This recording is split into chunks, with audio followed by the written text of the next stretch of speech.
ما كان محمد أبا أحد من رجالكم ولكن رسول الله وخاتم النبيين.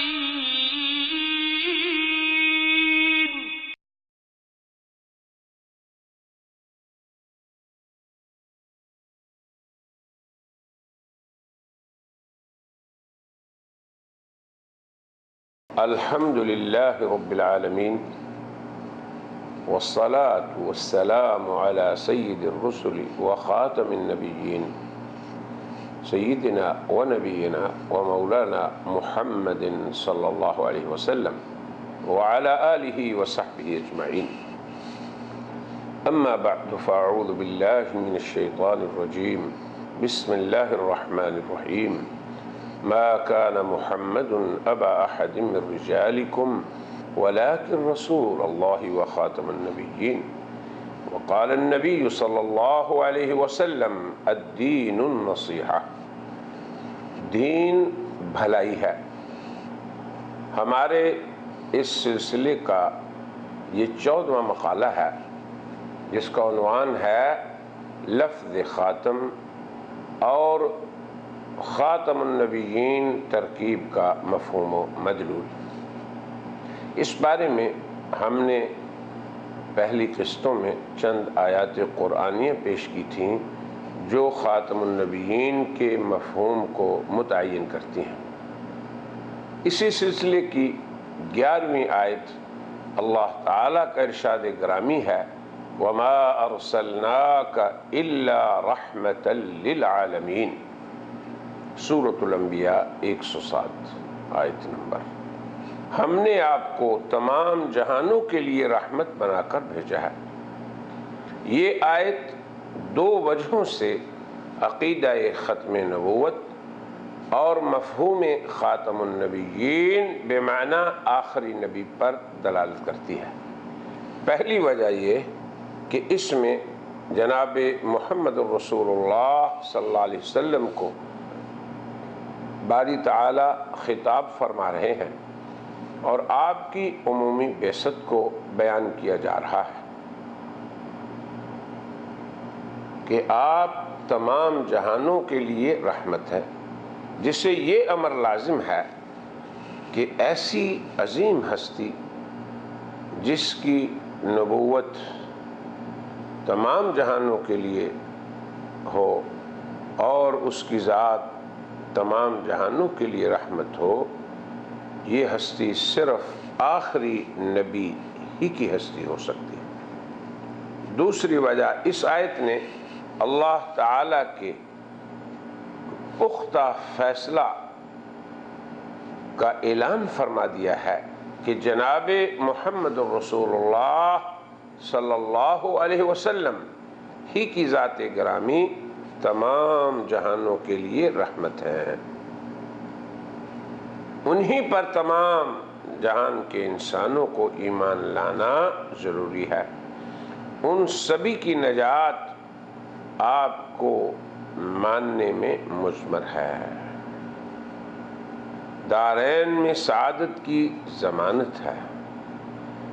تو جب آپ کی یہ حیثیت ہے اور یہ عظیم شخصیت آپ ہی کی ہے تو پھر کسی کو یہ حق حاصل نہیں کہ کوئی دوسرا شخص ان کے قائم مقام ہو جائے، ان کا ذل و بروز ہو جائے، پھر اسے ماننے میں انسانوں کی نجات کی ضمانت رہے۔ جیسے کہ آج قادیانیت کھلے طور پر اپنے ذرائع ابلاغ عامہ پر یہ اعلان کرتی ہے، وہ ابلاغ عامہ کے ذرائع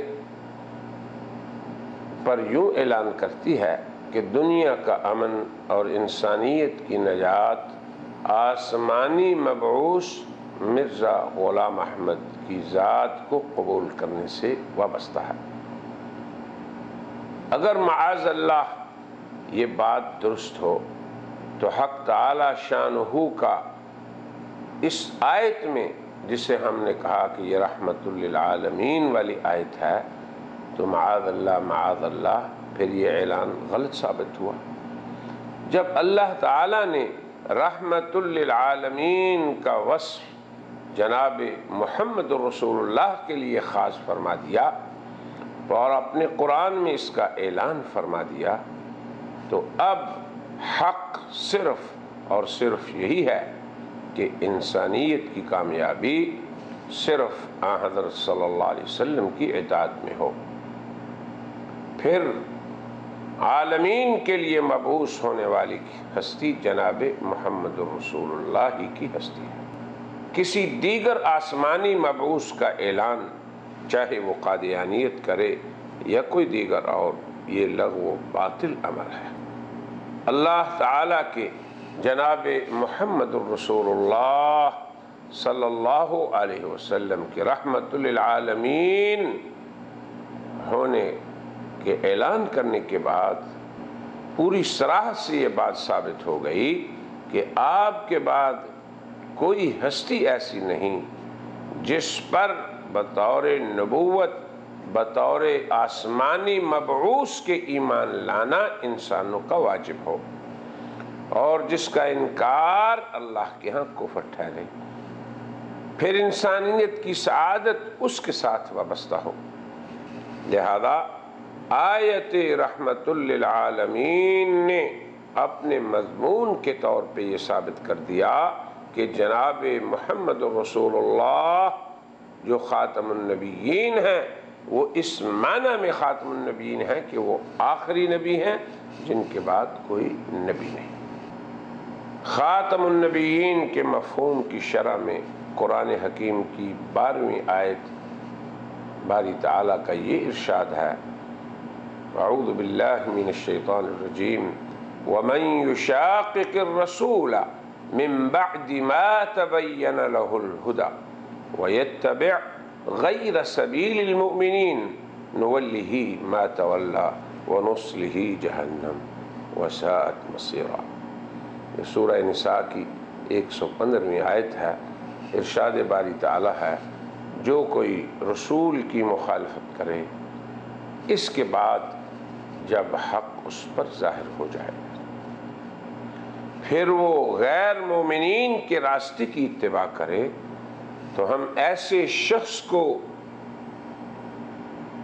متوجہ کریں گے وہیں جہاں وہ متوجہ ہے، آخر میں دوزخ میں داخل کریں گے جو کہ برا ٹھکانہ ہے۔ اگر آن حضرت صلی اللہ علیہ وسلم کے بعد کسی دیگر نبوت نے چلنا ہوتا تو اب آنے والا 2 حالتوں سے خالی نہیں۔ اولاً یہ جو آیت ہے جس میں اللہ کا حکم ہے کہ غیر سبیل المومنین، اس کو اختیار کرنے والا گمراہی کی راہ پر چلنے والا ہے، تو اس آیت کے مقتضا کے مطابق مدعی نبوت سبیل المومنین پہ چلنے والا ہو۔ ثانیاً وہ سبیل المومنین پر نہ چلے، اپنی نبوت کے مقتضا کے مطابق وہ لوگوں کو اپنی اتباع کی دعوت دے۔ پہلی صورت اگر مدعی نبوت اہل ایمان اور سبیل المومنین کے راستہ کا کار بند ہوا تو یہ تو منصب نبوت کے منافی عمل ہے۔ نبی مومنین کا پیروکار نہیں ہوتا بلکہ دوسروں کو اپنی پیروی کی دعوت دیتا ہے۔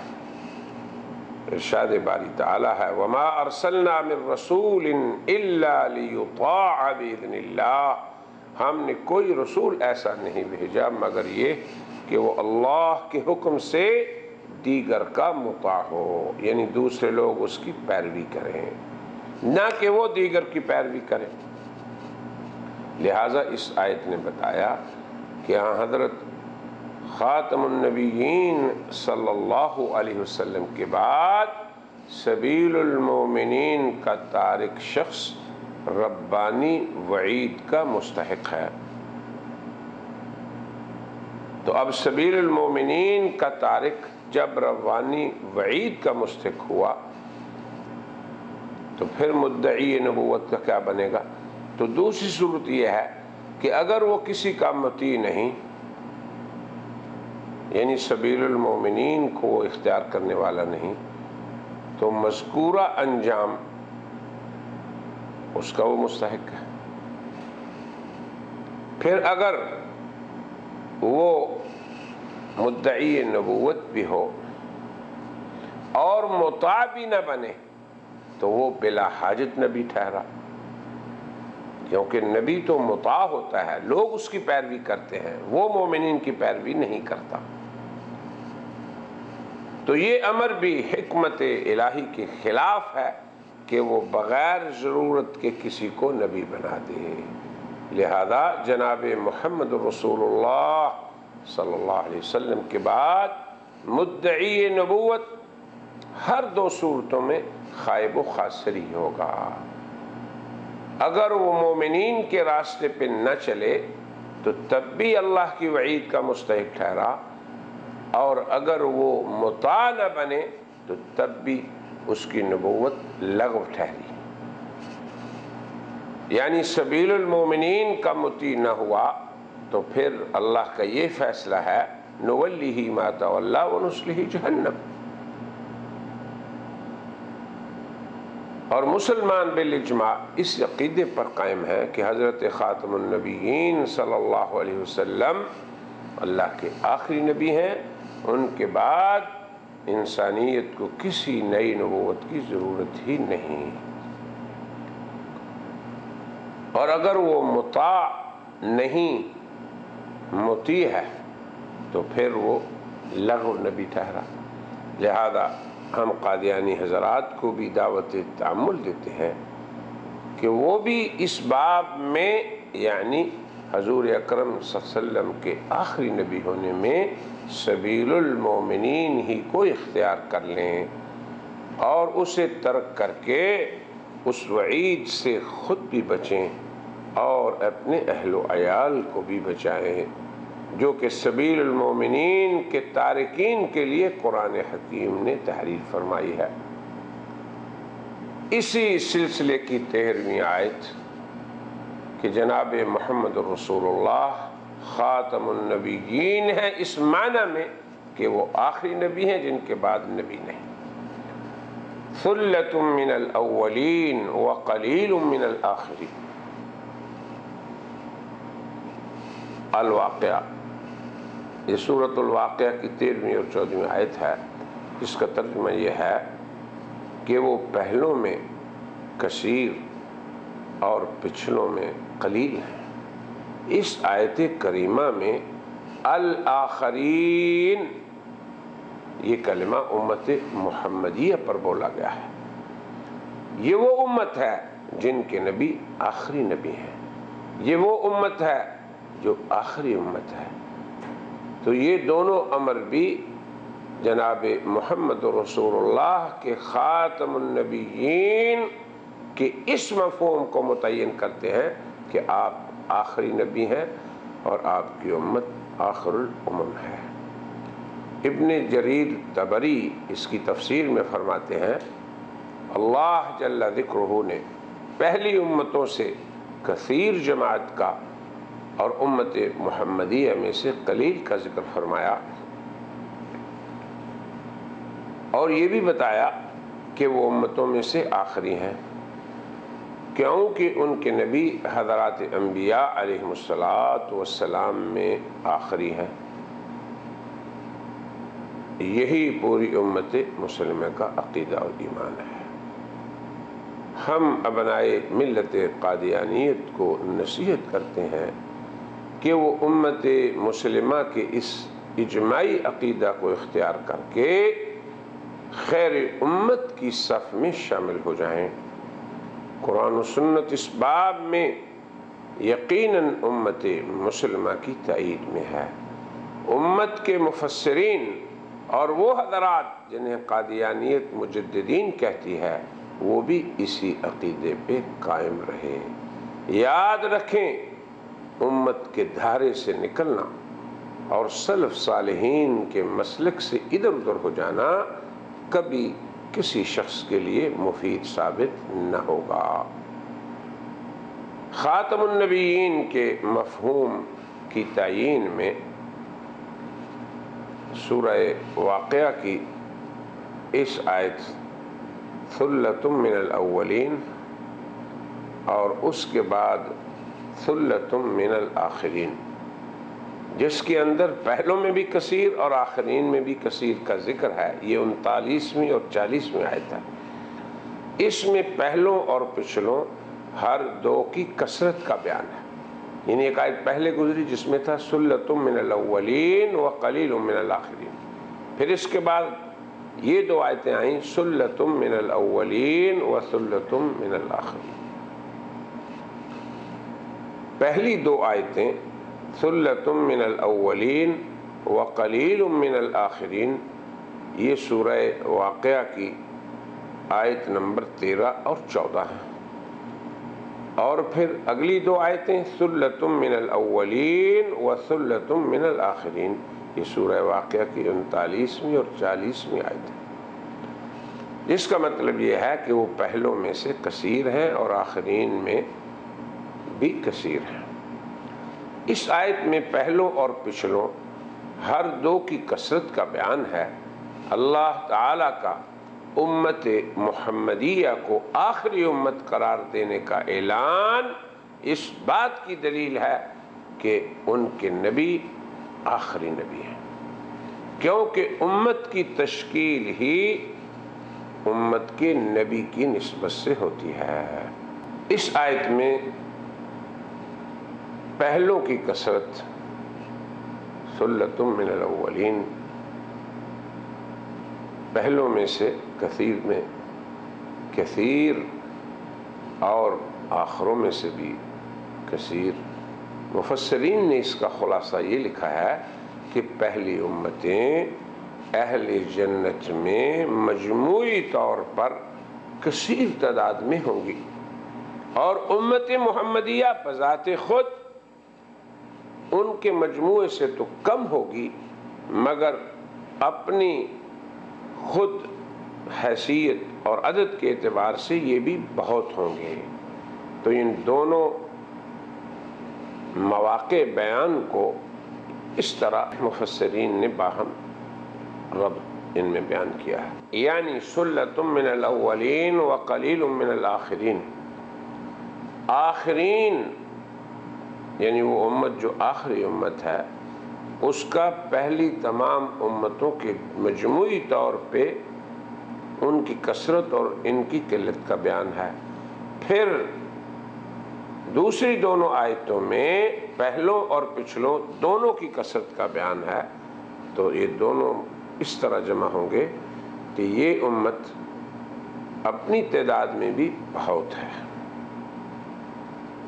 مگر انہیں اولین اور انہیں آخرین کہنا یہ ان کے نبی کے آخری نبی ہونے کی علامت ہے۔ حضرت عبداللہ بن مسعود رضی اللہ عنہ نے اس آیت کی تفسیر میں ایک طویل حدیث کے آخر میں فرمایا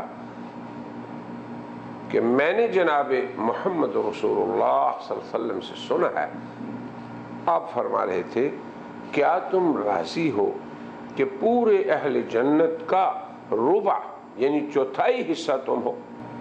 اب تمام امتیں 3 حصے اور تم اکیلی ایک امت چوتھائی حصہ، تو یہ ہے پہلوں کا کثیر اور ان کا قلیل ہونا۔ ہم نے کہا ہاں یا رسول اللہ، پھر آپ نے فرمایا کہ کیا تم راضی ہو کہ اہل جنت کا ثلث یعنی 2/3 تم ہو؟ تو ہم نے کہا ہاں یا رسول اللہ، پھر آپ نے فرمایا اس ذات کی قسم جس کے ہاتھ میں میری جان ہے، مجھے امید ہے کہ تم اہل جنت کا نصف ہوگے۔ ہم نے اللہ اکبر کہا تو حضرت صلی اللہ علیہ وسلم نے یہ آیت تلاوت فرمائی ثلۃ من الاولین وثلۃ من الآخرین، کہ اہل جنت سابقہ امتوں میں سے بھی کثرت سے ہوں گے اور آخرین میں بھی کثرت سے ہوں گے۔ تو امت کو آخری امت کہنا اور امت والوں کو، امتیوں کو آخرین کہنا، یہ ان کے نبی کے آخری ہونے کو کا بیان ہے۔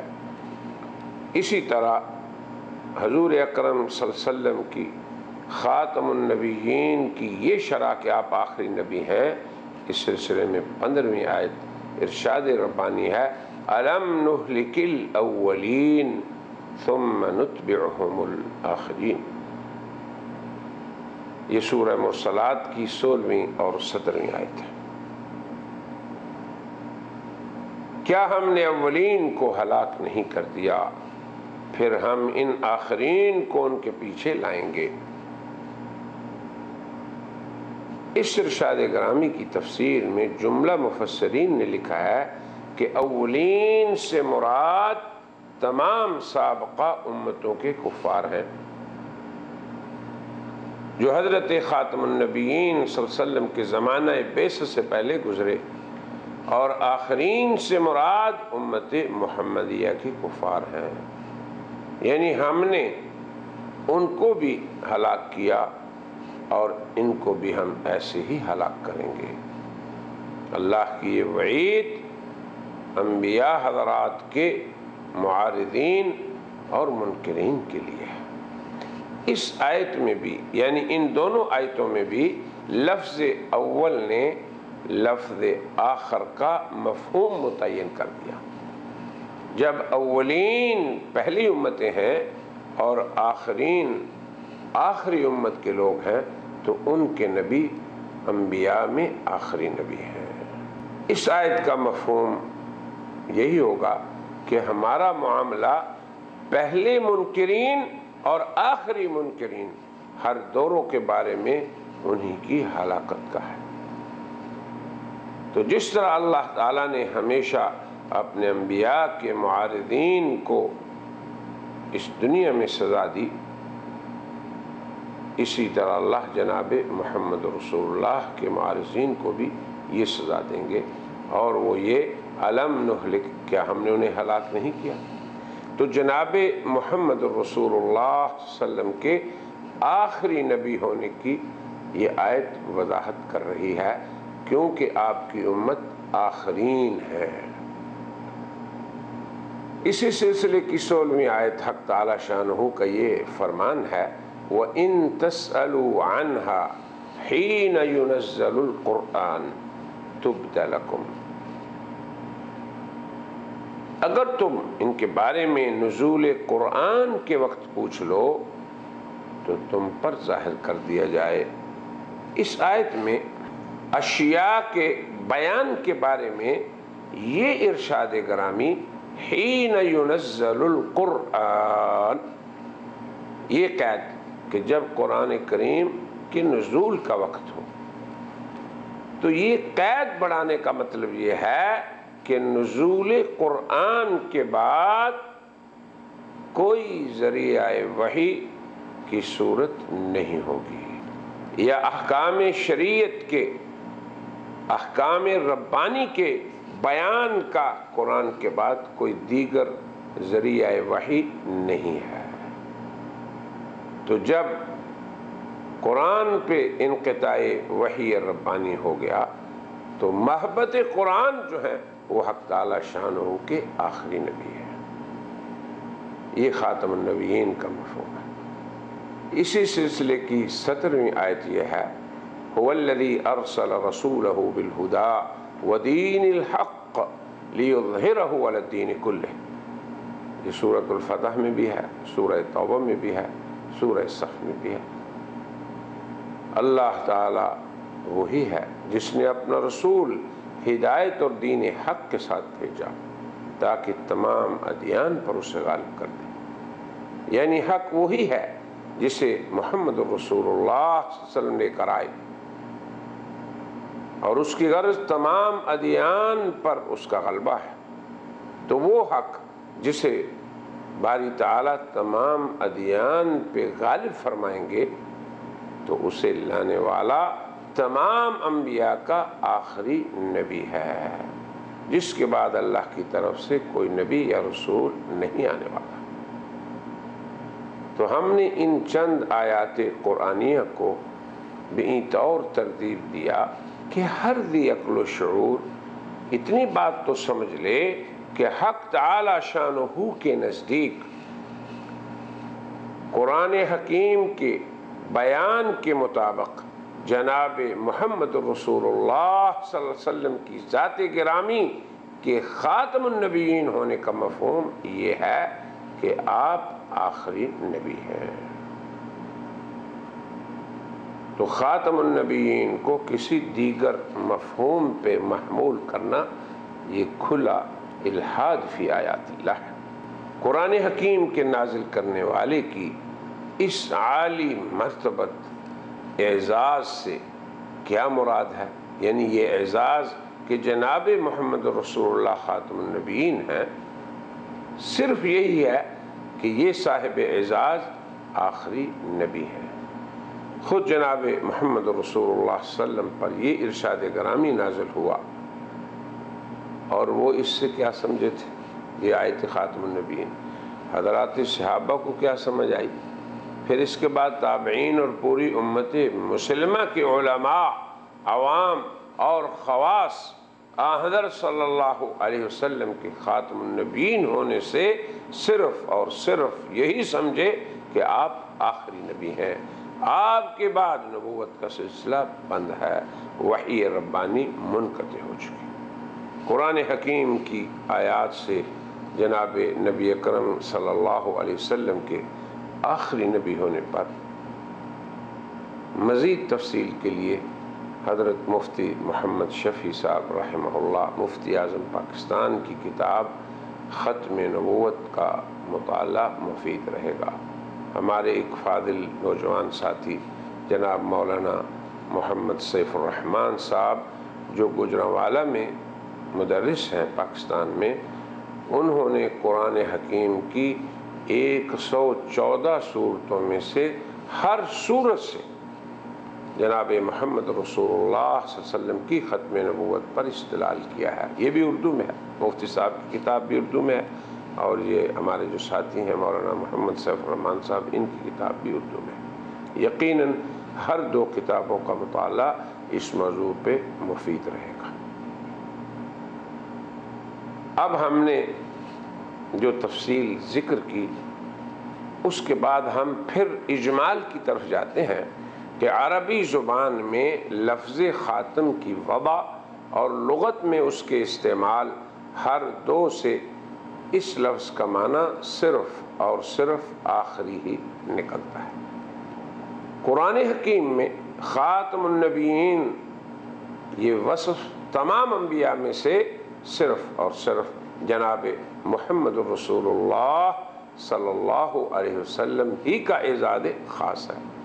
اسی لیے جملہ اہل اسلام اور دنیا کے ذی عقل و شعور تمام انسان سلسلہ نبوت کی آخری کڑی صرف اور صرف بلا استثناء جناب محمد رسول اللہ صلی اللہ علیہ وسلم ہی کو تسلیم کرتے ہیں۔ آیت خاتم النبیین آپ کے آخری نبی ہونے میں نص قطعی ہے، لہذا یہ الفاظ قطعی الثبوت ہیں، ان کا مدلول و مفہوم بھی قطعی ہے، جس میں کسی دیگر معنی کی ہرگز گنجائش نہیں۔ قادیانیت کا خاتم النبیین کو افضل نبی ہونے پہ محمول کرنا یہ اللہ کے قطعی ارشاد کو ظنی بنانے کی ناکام سعی ہے۔ جب یہ کہیں کہ یہ لفظ افضل اور آخری میں مشترک ہے تو یہ قطعی کو ظنی بنانے والی بات ہے، اور حضرت محمد رسول اللہ کے بارے میں علام الغیوب کے قطعی ارشاد گرامی خاتم النبیین جس کی خبر دینے والے علام الغیوب ہیں، انہیں مخلوق کے کلام پر کہ فلاں خاتم المحدثین فلاں خاتم المفسرین پر حمل کرنا یہ بہت بڑی شرعی خطا ہے، کیونکہ خاتم المحدثین، خاتم المفسرین، دنیا میں کسی کو خاتم الخطبہ کہنا تو یہ بطور مبالغہ ہوتا ہے، پھر اسے افضل پر حمل کر لیا جاتا ہے، ورنہ مخلوق کو کیا خبر کہ کون کس باب میں آخری ہے۔ انسان علام الغیوب نہیں، اس کا یہ کہنا جھوٹ ثابت ہوگا، تو اس قول کو جھوٹ سے بچانے کے لیے لوگوں کے کلام میں پھر یہ تعویل کی جاتی ہے کہ یہ مبالغہ کے طور پر کہا گیا ہے، اور اس سے مراد یہ ہے کہ فلاں شخص اس فن کے ماہر ہیں اور وہ اس فن میں افضل ترین ہے۔ تو اس لوگوں کے قول پہ اللہ تعالی علام الغیوب کے کلام کو قیاس کرنا یہ دراصل عظیم شرعی منکرات میں سے ہے، اور غرض صرف اور صرف خاتم النبیین کے اجماعی شرعی مفہوم میں تشکیک پیدا کرنے کی سعی ہے۔ یاد رکھیں کہ ایسے اہل تعویل جو خاتم النبیین کے متعین مفہوم میں تشکیک پیدا کرنا چاہیں، ان کا یہ عمل لغت عرب، قرآن کریم کے اسلوب بیان اور ان تمام آیات قرآنیہ کے الفاظ و مفاہیم کے خلاف ہے جن کی طرف ہم نے اشارہ کیا ہے۔ اور پھر جناب رسول اللہ صلی اللہ علیہ وسلم جو محبت قرآن ہے، اور آپ کے صحابہ کرام جو شہود ہے قرآن کے نزول کے، ان کے بعد تابعین، ائمہ محدثین، مفسرین، علماء اسلام اور جمہور امت مسلمہ، ان سب کے ہاں مسلمہ عقیدہ ختم نبوت سے راہ فرار ہے، اور یہی اللہ تعالیٰ کے ہاں الحاد فی آیات اللہ ہے کہ اس کے کلام میں جو اس کی مراد متعین ہو چکی اس سے ہٹ کر اپنی مرضی کے معنی اس میں ڈالنا، یہ حق تعالیٰ کے ہاں اس قطعی آیت کا انکار ہے، کیونکہ لفظ تو معنی کے لیے ہی بولا جاتا ہے۔ اگر ایک شخص لفظ کو مان لے مگر اس کی مراد متکلم کو نہ مانے تو ایسے ماننے کا اللہ کے ہاں کوئی اعتبار نہیں۔ دوسری جانب جناب محمد رسول اللہ کا افضل النبیین ہونا، اسے بھی خود قرآن حکیم نے بیان کیا ہے، یہ بھی امت کا ایمان ہے۔ امت حضور کو آخر النبیین اور افضل النبیین دونوں اعزاز کے ساتھ موصوف مانتی ہے۔ قرآن نے انہیں رحمت للعالمین بھی فرمایا، قرآن حکیم ہی نے ان پر تمام انبیاء علیہم السلام سے ایمان لانے اور ان کی نصرت کے پختہ عہد و میثاق کا بھی ذکر فرمایا ہے۔ تو جس طرح ان پر نبوت کا سلسلہ ختم ہے، ان پر شرف رسالت بھی ختم ہے، وہ اس کے آخری مقام پہ ہیں، اعلیٰ اور افضل اور عرفہ مقام پہ ہیں۔ نبوت میں زمانی خاتمیت بھی آپ پہ ختم ہے اور رتبی خاتمیت بھی آپ پہ ختم ہے، یعنی آپ آخری بھی ہیں اور افضل بھی ہیں۔ یہ دونوں اوصاف جناب محمد رسول اللہ کی ذات گرامی میں جمع ہیں۔ آپ کی ذات مقدسہ کے لیے دونوں کا جمع ہونا یہ شرعی تقاضا ہے، قرآن حکیم کی قطعی نصوص کا۔ یہ کوئی متناقض وصف نہیں ہے کہ جو آپ میں جمع نہ ہو۔ یہ بھی یاد رہے کہ جناب محمد رسول اللہ کی آخریت کا جو شخص انکار کرے، یعنی آپ کو آخری نبی نہ مانے، وہ کبھی بھی آپ کی افضلیت کا قائل نہیں ہو سکتا، کیونکہ قرآن نے صاحب افضلیت صرف اور صرف اسے ٹھہرایا جو صاحب آخریت ہے، جس کے بارے میں یہ فرمایا کہ اے میرے انبیاء، اے میرے رسولو، ثم جاءکم رسول، پھر ایک رسول ایسے آئیں گے مصدق لما معکم، جو تمہاری تصدیق کرنے والے ہوں۔ تو سبھی کی تصدیق کرنے والا آخری ہوتا ہے، تو حضور کا افضل ہونا بھی قرآن نے بیان کیا اور آخری ہونا بھی۔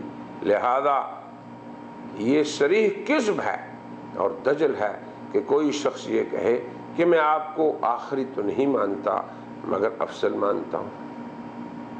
یہی قادیانیت کا عقیدہ ہے۔ جب وہ خاتم النبیین حضور کو کہتے ہیں تو آخری کے معنی میں نہیں افضل کے معنی لیتے ہیں۔